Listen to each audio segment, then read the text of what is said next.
साधक जानता है, भक्त जानता है, और उसकी वो पीड़ा कोई औषधि से दूर नहीं होती। उसकी वो पीड़ा दोबारा दर्शन होने पर ही दूर होती है।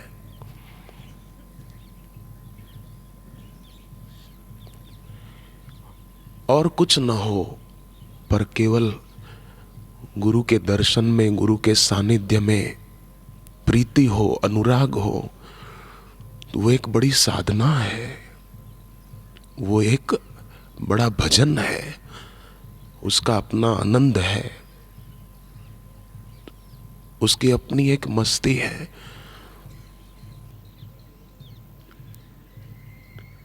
और भगवान करे कि ये लाभ हमको मिलता रहे।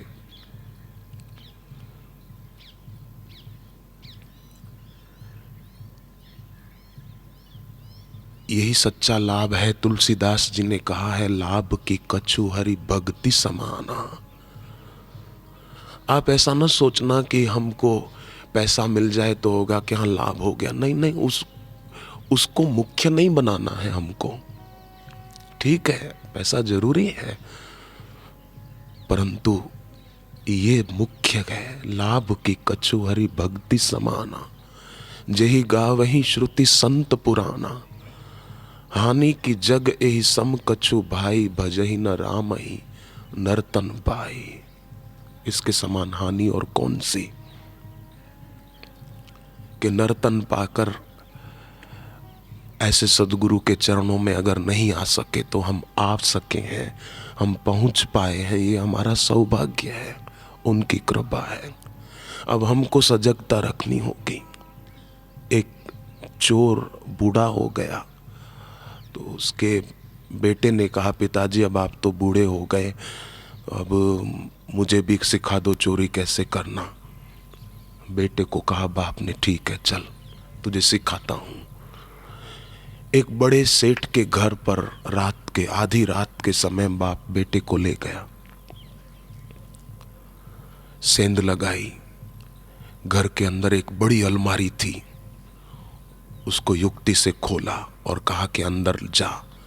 बड़ी अलमारी थी, आदमी अंदर प्रवेश करके सामान बटोरे, ऐसी अंदर जा सामान समेट।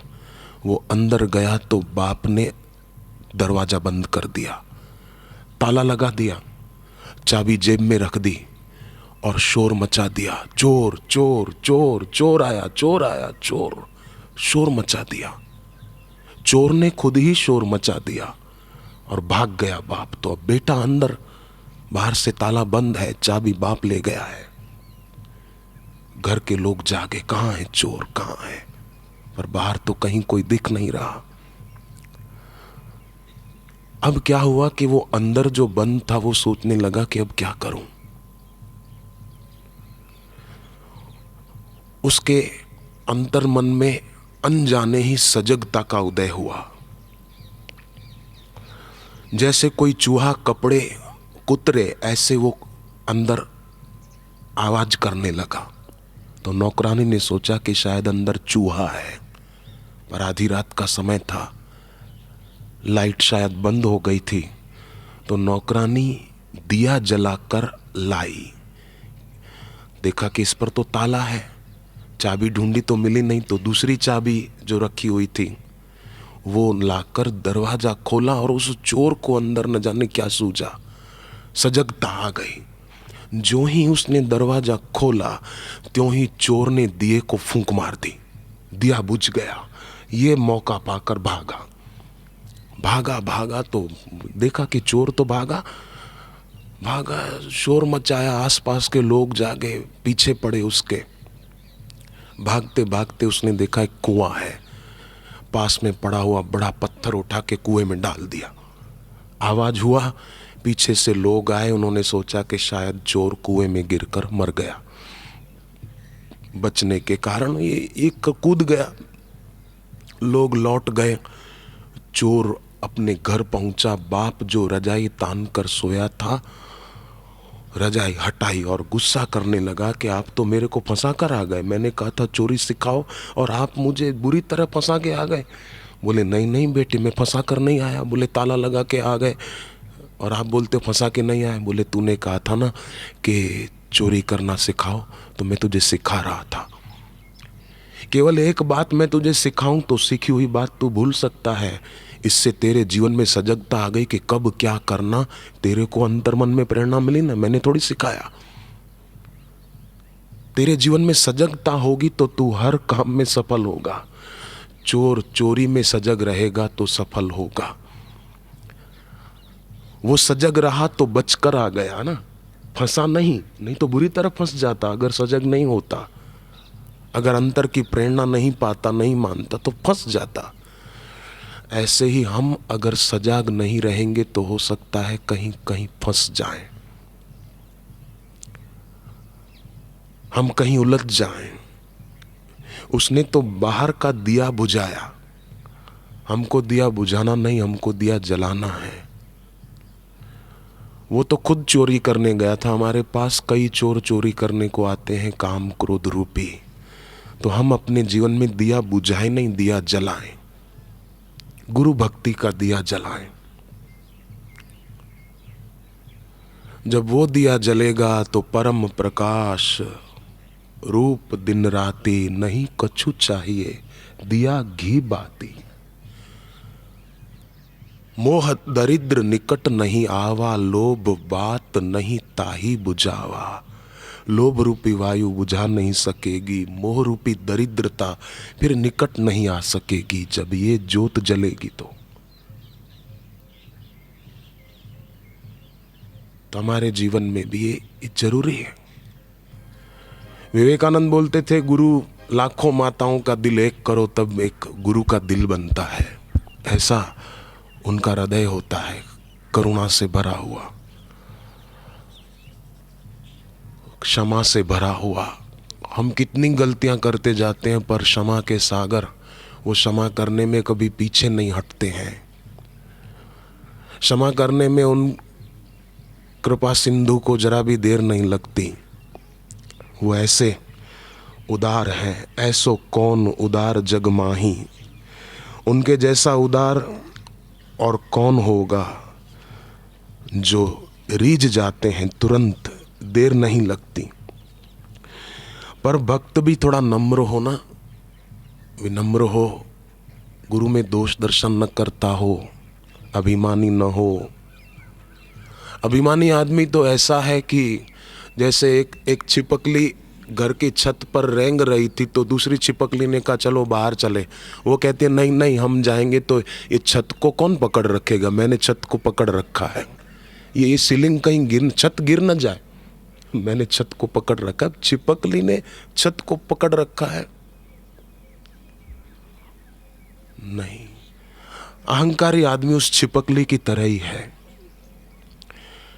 अहंकारी आदमी उस मक्खी की तरह है जो रथ के पहिए की धुरी पर बैठी थी। रथ चल रहा था, धूल उड़ रही थी, मक्खी सोचते कि वाह वाह देखो रथ को मैं चला रही हूं, मैं हूं ना तभी रथ चल रहा है। नहीं नहीं, मक्खी के कारण रथ नहीं चल रहा। पर मक्खी ऐसा सोचती है। तो अभिमानी आदमी उस छिपकली और मक्खी की तरह होता है। अभिमानी आदमी हमेशा लाभ से वंचित रह जाता है। अभिमानी व्यक्ति कृपा से वंचित रह जाता है। अभिमानी आदमी गुरु की ममता से, गुरु इस माँ की ममता से, इस माँ के प्यार से अभिमानी आदमी वंचित रह जाता है। पर जो नम्र होता है, श्रद्धालु होता है, प्रेमी होता है, जो माँ की, इस माँ की याद में कभी रो लेता है अकेले में बैठकर, वो माँ की ममता से वंचित नहीं रहता, वो माँ के प्यार से वंचित नहीं रह सकता। देखो पानी होता है ना, पानी पिएंगे तो प्यास बुझेगी। H2O का फॉर्मूला कागज पर लिखा हो, उसको देखने से प्यास नहीं बुझेगी। H2O का फॉर्मूला कागज पर लिखा हो और उस फॉर्मूले को चाटो तो प्यास नहीं बुझेगी। प्यास तो एक अनुभव मांगती है, प्यास एक ठंडक मांगती है, प्राणों में पानी की शीतलता मांगती है। प्यास H2O का फॉर्मूला नहीं मांगती है, वो तो पानी मांगती है। पानी से प्यास बुझ जाएगी, प्रीति से प्यास बुझ जाएगी, गुरु भक्ति से प्यास बुझ जाएगी, गुरु चरणों में प्रेम करने से प्यास बुझ जाएगी। और तुलसीदास जी की एक चौपाई मुझे बड़ी प्यारी लगती है। तुलसीदास जी ने कहा, मंत्र राज नित जपऊं तुम्हारा, पूजत तुम ही सहित परिवारा। हे प्रभु, मैं केवल आपकी पूजा नहीं करता, मैं सीता की भी पूजा करता हूं और लवकुश की भी पूजा करता हूं। मंत्र राज नित जपऊं तुम्हारा, पूजत तुम ही सहित परिवारा। आपके चरणों में मेरा प्रणाम है। ये प्रेम से होगा, तर्क से नहीं होगा। ये कोई गणित की थ्योरम नहीं है, याद रहे, ये कोई गणित की थ्योरम नहीं है, ये कोई साइंस का फॉर्मूला नहीं है कि तर्क से समझ में आएगा। ये तो प्रेम से समझ में आएगा, ये तो प्यार से समझ में आएगा। तुम्हें और क्या दें हम दिल के सिवा, तुमको हमारी उम्र लग जाए। शिष्य क्या भेंट में दे सकता है गुरु को? रुपया, पैसा, चीज वस्तुएं ये नगण्य है, उनकी दृष्टि में तुच्छ है। ये इन चीजों की उनकी नजरों में कोई कीमत नहीं है। पर तुम्हें और क्या दें हम दिल के सिवा, तुमको हमारी उम्र लग जाए। मैंने स्वामी रामसुखदास जी की एक बात पढ़ी, उसमें किसी ने उनसे प्रश्न पूछा था कि महाराज जी, क्या हम किसी को अपनी उम्र दे सकते हैं? हमारी इच्छा हो, किसी के प्रति हमारी श्रद्धा हो, तो हम उनको हमारी उम्र दे सकते हैं? उन्होंने कहा कि नहीं दे सकते। हाँ, अगर तुम ब्रह्म ज्ञान पालो, साक्षात्कार कर लो, तत्व का ज्ञान पालो, तब तुम अपनी उम्र किसी को दे सकते हो। और तब तुम सोचोगे कि बस मैंने अपनी आयु दी, तो फिर हो जाएगा। फिर तुम्हारी आयु उन श्रद्धे तक पहुंच जाएगी जिनको तुम देना चाहते हो। मैंने जब वो वचन पढ़ा उन संत का, तब मुझे लगा कि अब सचमुच जल्दी ज्ञान पाना चाहिए, जल्दी ये अनुभव करना चाहिए, ताकि पूज्य बापू जी के द्वारा हमको जो लाभ हो रहा है, हुआ है, हो रहा है, वो हमारे देश के, हमारे विश्व के और भी भाइयों को, बहनों को होता रहे, होता रहे। आकाश गंगा में जब तक ये तारे रहे, मेरे बापू तुम्हारी जिंदगानी रहे, मां तुम्हारी जिंदगानी रहे। आकाश गंगा में जब तक ये तारे रहे, गंगा सागर में जब तक ये पानी रहे। समुद्र का पानी कभी सूख सकता है? आकाश के तारे कभी मिट सकते हैं? नहीं मिट सकते। गंगा सागर का पानी कभी सूख सकता है? नहीं सूख सकता। अकाल काल की गति नहीं है। गंगा सागर में जब तक ये पानी रहे, मेरे बापू तेरी जिंदगानी रहे। छोड़ वैकुंठ को जग में तुम आए, अपनी प्रभुता और वैभव लुटाए। लीला ऐसी करे जैसे मानव लगे, ऐसी लीला करे कि कभी कभी देखने वाले को शंका हो। लीला ऐसी करे जैसे मानव लगे, ईश्वर होके भी बापू कहाते रहे। जैसे श्री कृष्ण ने अपने को माखन चोर कहलाना पसंद कर लिया, मित्रों के लिए, गोप बालकों के लिए, बालकों को पूछा कि आप सब इतने दुबले पतले क्यों हो, कमजोर क्यों हो? तो उन्होंने कहा तुम्हारी माँ तो तुमको मक्खन खिलाती है ना, हमारी माँ तो हमको खाली छाछ देती है, मक्खन सब कंस के पास भिजवा देते हैं, इसलिए हमारा शरीर कमजोर है। तब श्री कृष्ण ने कहा ठीक है, तुमको माँ नहीं देती तो मैं चोरी करके खिलाऊंगा। चोरी करके अपने मित्रों को खिलाते थे, खुद नहीं खाते थे, और लोग उनको चोर कहकर बुलाते थे। मित्रों के लिए उन्होंने अपने को चोर कहलाना पसंद कर लिया। ऐसे ही भगवत स्वरूप बापू जी ने भी कितनी आलोचनाएं सही, कितनी निंदाएं सही, कितना कुछ सहा, पर फिर भी वो हमें अपना समय देते रहते हैं, हमें अपने वचन सुनाते रहते हैं, हमें अपनी कृपा दृष्टि का दान करते रहते हैं।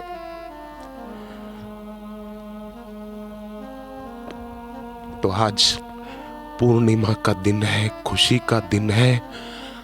शबरी की आंख में जब राम जी ने आंसू देखे तो राम जी ने पूछा कि शबरी मैं आया हूं, तुझे तो खुश होना चाहिए, तू रो क्यों रही है?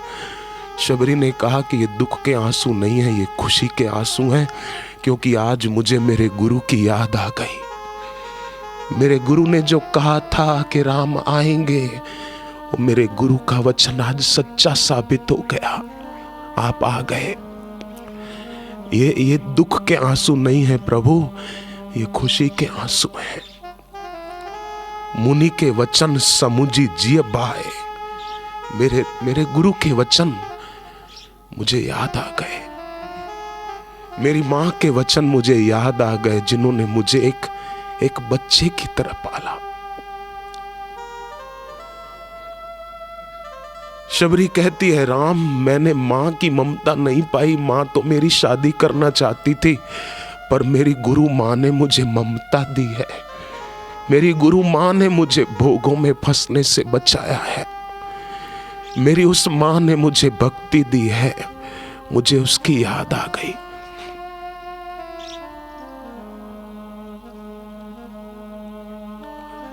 मनुस्मृति में तो कहा है कि बेटा बेटी 100 साल तक मां की सेवा करे तो भी उनके ऋण से छूट नहीं सकते।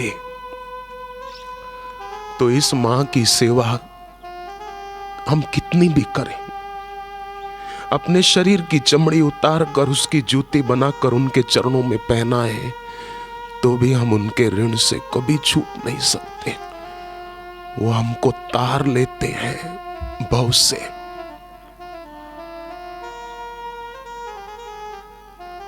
वो हमको तार देते हैं। कौन पार कर सकता है, कौन तार सकता है? इनमें सामर्थ्य है।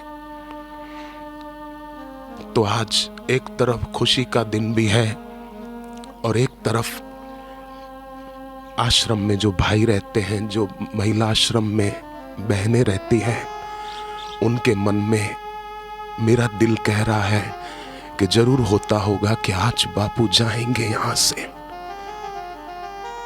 पर चिंता नहीं करना, पूज्य बापू एक व्यक्ति नहीं है, एक अस्तित्व है। हमारे गुरुदेव एक व्यक्ति नहीं है, गुरु एक अस्तित्व है। वो हमको छोड़कर कभी जा नहीं सकते, उनकी ताकत नहीं है कि हमारे दिल को छोड़कर जा सके, हमारे हृदय को छोड़कर वो जाएं, ये संभव नहीं है। सूरदास जी की बात आप जानते होंगे शायद, कि सूरदास रात को किसी के यहां भजन गाने गए, घर के लोग सो गए। सूरदास ने सोचा अब मैं जाऊं, लकड़ी हाथ में लेकर, दिखता तो था नहीं, जाने लगे। रास्ते में कुआं था, दिखता तो था नहीं, पनघट बिना का कुआं, सीधा जाते तो कुएं में गिरते, और वो तो भगवान का नाम जपते जा रहे थे, हे भगवान, हे भगवान, हे भगवान, हे भगवान, हे भगवान, हे गोविंद, हे ठाकुर, सब बोलते जा रहे थे। अब सामने कुएं में गिर जाते, श्री कृष्ण तुरंत आ गए और उनकी लाठी पकड़ ली और कहा बाबा इधर से नहीं, इधर से आओ, आगे कुआं है, जरा संभल के बाबा। बाबा ने कहा तुम कौन हो, कहां से आए हो? बोले बस मुझे तुमको बचाना था इसलिए मैं आ गया। सूरदास समझ गए कि ये वही है मैं जिनका नाम जप रहा था। तो धीरे से लाठी पर हाथ सिरकाते उनका हाथ पकड़ना चाहा कि ऐसे प्यारे का जरा हाथ तो पकड़ लो, न जाने कब फिर मिले। हाथ पकड़ना चाहा।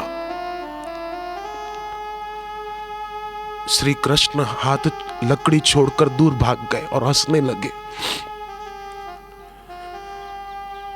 तब सूरदास जी ने कहा कि प्यारे, मेरे से हाथ छुड़ा कर तो दूर चले गए, हाथ छुड़ा कर जात हो निर्बल जान के मोही, पर हृदय छुड़ा के जाओ तो मैं मर्द बखानू तो ही। मेरे हृदय को छोड़कर अगर तुम जा सको तो मैं तुमको मर्द मानूं, और तुम मेरे हृदय से नहीं जा सकते।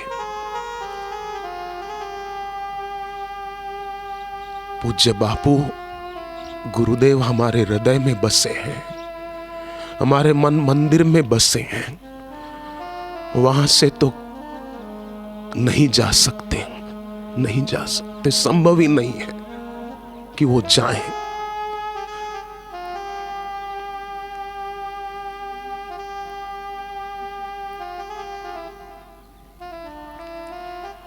प्यार की चार दीवारी में उनको बंद करके रखना और वो रह जाएंगे, वो नहीं जाएंगे।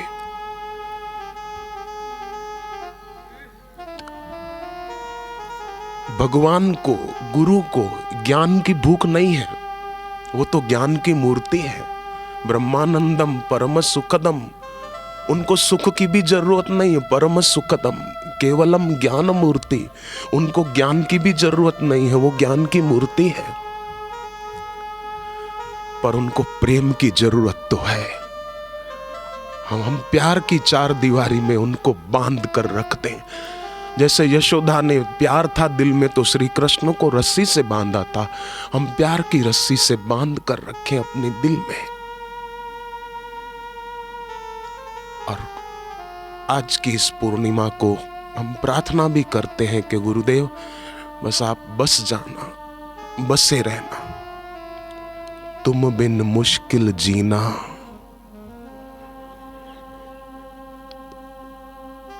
जैसे जल बिन मीना, जैसे जल के बिना मीन, ऐसे ही है कृपा सिंधु आपके बिना हम कैसे संभव होगा।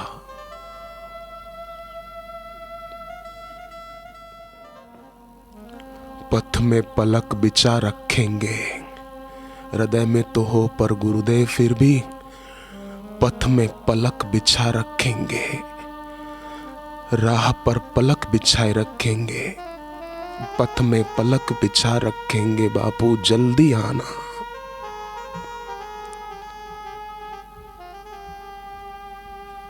गुरु के दर्शन से शिष्य को क्या मिलता है वो शिष्य जानता है, गुरु की दृष्टि से शिष्य को क्या मिलता है वो शिष्य जानता है।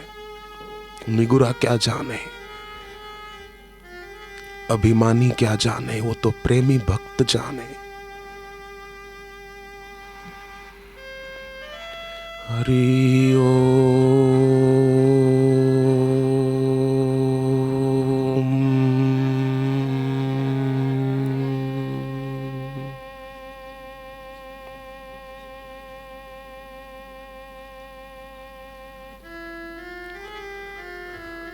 हरि